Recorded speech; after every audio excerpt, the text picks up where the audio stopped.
আসসালামু আলাইকুম। Hi guys, this is Mamunur Rashid run and welcome back to my another video. আজকে আমার ভিডিও টপিকসটা হচ্ছে দুইটা, যে বিএপিএস যারা মেল করছেন এখন মেলের কোনো রেসপন্স পান নাই, তাদের করণীয় কি সে ব্যাপারে একটা ভিডিও আমার তৈরি করা আছে। যদি আপনারা দেখতে আগ্রহী থাকেন অবশ্যই আমি আই বাটনে দিয়ে দিব, যে দেখে আসবেন। সো কিছু এটার মধ্যে সমাধান পাবেন, এটা প্রমাণ সহ সবকিছু ডকুমেন্টস দেওয়া আছে যে মেল যাদের আসেন তাদের করণীয়টা কি।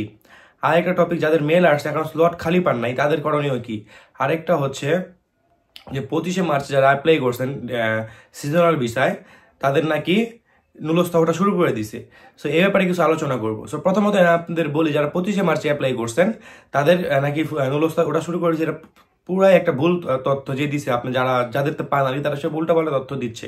সো এখনো 25শে মার্চে যারা অ্যাপ্লাই করছে তাদের নুলস্থা এখনো বিন্দু পরিমাণের উঠে নাই। সো এটা চিন্তা ভাবনা করা যাচ্ছে। এটা তো এপ্রিল মাস। সো মে মাসের প্রথম সপ্তাহ কিংবা দ্বিতীয় সপ্তাহের দিকে ইনশাল্লাহ ওঠার সম্ভাবনা আছে। সো এটা সবাই চিন্তা ভাবনা করতেছে আর কি, মে মাসের প্রথম সপ্তাহ বা দ্বিতীয় সপ্তাহের দিকে। আমি এই নিয়ে 4-5টা ভিডিও বানাইছি। সো কবে নাগাদ উঠতে পারে সেই ব্যাপারে আমি বলছি।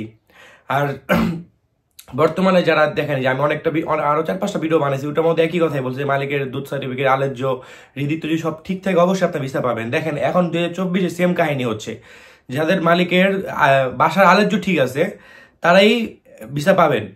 আর বর্তমানে যাদের আলেজ্য ঠিক নেই কিন্তু অনেক ভিসা রিজেক্ট করছে, অনেক যারা অ্যাপ্লাই করছেন বেশিরভাগ মানুষের অ্যাপ্লাই রিজেক্ট করছে। কিন্তু এটা 2023-এ কিন্তু এরকম ছিল না। সো এটা কিন্তু অনেক আগে ডিক্লেয়ার হয়েছে যে মালিকের আলেজ্য, দুধ সার্টিফিকেট, তারপরে ঋদিত্ব যদি ঠিক থাকে সো আপনার ভিসা উঠবে।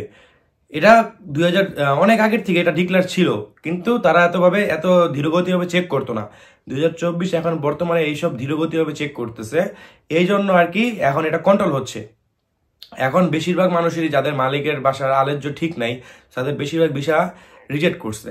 সো বাসার আলেজ্যটা কি এই ব্যাপারে একটা ভিডিও আমি বানাইছি। সো এই ভিডিওটা আমি ঠিক আই বাটনে দিয়ে দিব, যে দেখে আসবেন, ঠিক আছে।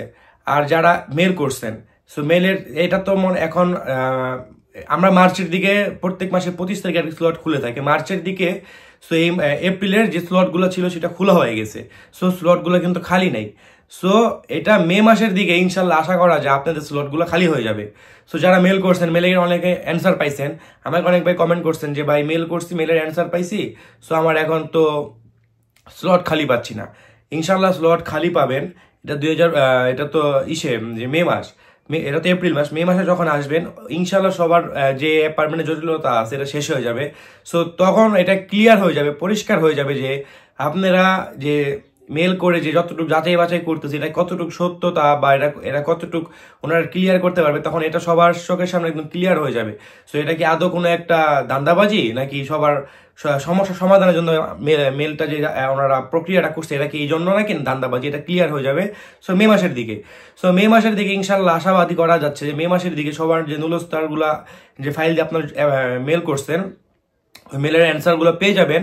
পেয়ে যাওয়ার পর ওই সময় তারা ডেট পেয়ে যাবেন। আর যাদের নুলস্তার মেয়াদ শেষ হয়ে যাচ্ছে, প্রায় 20 দিন কিংবা 1 মাস আছে, তাদের আগে ধরা হবে। সো এটাও মেলের মতো তারা যাচাই বাছাই করছে, এটা তো পুরানা কথা, অনেকবার এইসব কথা নিয়ে আলোচনা করছি।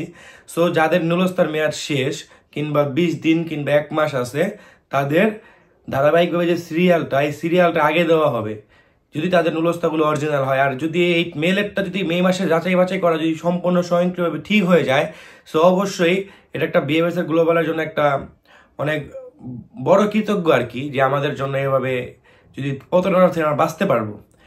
ধরেন আপনার মেলগুলো যদি ওনারা যাচাই বাছাই করার পর যদি আপনার অ্যাপার্টমেন্ট দেয় তখন আপনি টাকা পয়সা লেনদেন করতে পারবেন, ঠিক আছে। তাহলে একটা প্রতারণা থেকে বাঁচতেছি না। আর বর্তমানে ইতালির জন্য বহুত মানুষ প্রতারিত হচ্ছে। আমার এক বন্ধু 8 বছর ধরে ঘুরতেই আছে ইতালির জন্য, টাকা পয়সা দিয়ে সব শেষ হয়ে যাচ্ছে, সো ঘুরতেই আছে। ও চিন্তা ভাবনা করছে না এটার মধ্যে কি আছে আমি এটাই দেখবো। সো এই জন্য ওই খালি ঘুরতেই আছে। সো এবারও ওই অ্যাপ্লাই করছে, দেখি ওর জন্য সবাই দোয়া করবেন। আর আমার ভিডিওটা যদি ভালো লেগে থাকে অবশ্যই আমার পাশে থাকবেন, সাপোর্ট করবেন। তো আজকে ভিডিওটা এতটুকুই। আসসালামু আলাইকুম, আল্লাহ হাফেজ।